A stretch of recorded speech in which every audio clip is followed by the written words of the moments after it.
There are two types of windsurfers, those who get blisters and those who used to get blisters. We like to show you some very basic and simple tricks on how to avoid getting blisters from windsurfing ever again. Here's a typical situation in one of our Iron Club windsurfing centres. Windsurfers, especially on the first days of their holidays, are returning their gear after only a short session on the water, with red and painful hands. Do you sell CLUB somewhere? Yes, man, the shop. Usually, the first solution is unfortunately to fight the symptoms, in that case, the blister, by asking for gloves to cover the problem. And yes, of course, gloves do help and they add some extra time on the water, but they come at a price.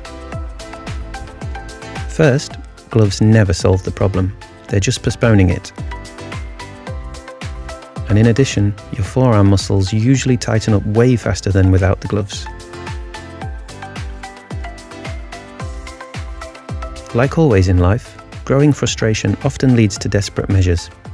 And who hasn't heard the stories of Superglue and its wide field of use? Just drop a little on the aching spots and the already thin skin underneath is protected for another while. At the very least, we really hope that you ask one of our instructors before you start gluing your fingers together by accident. The reason why you are getting blisters while others don't is not because you work in an office and have soft hands. The reason for it is your harness and stance technique. In one sentence, if you get blisters, most likely it's because you're pulling the boom towards you, while others are rather pushing it away.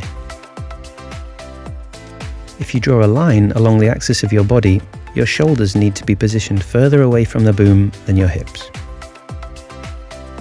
In order to achieve that, you want to push your boom away, extending your front arm, increasing the tension on your harness lines, and pushing your front shoulder backwards.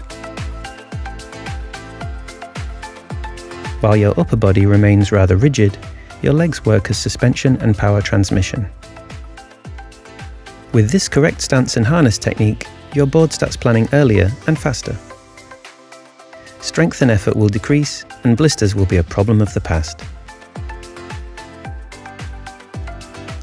See you on the water. Your Iron Club instructor team.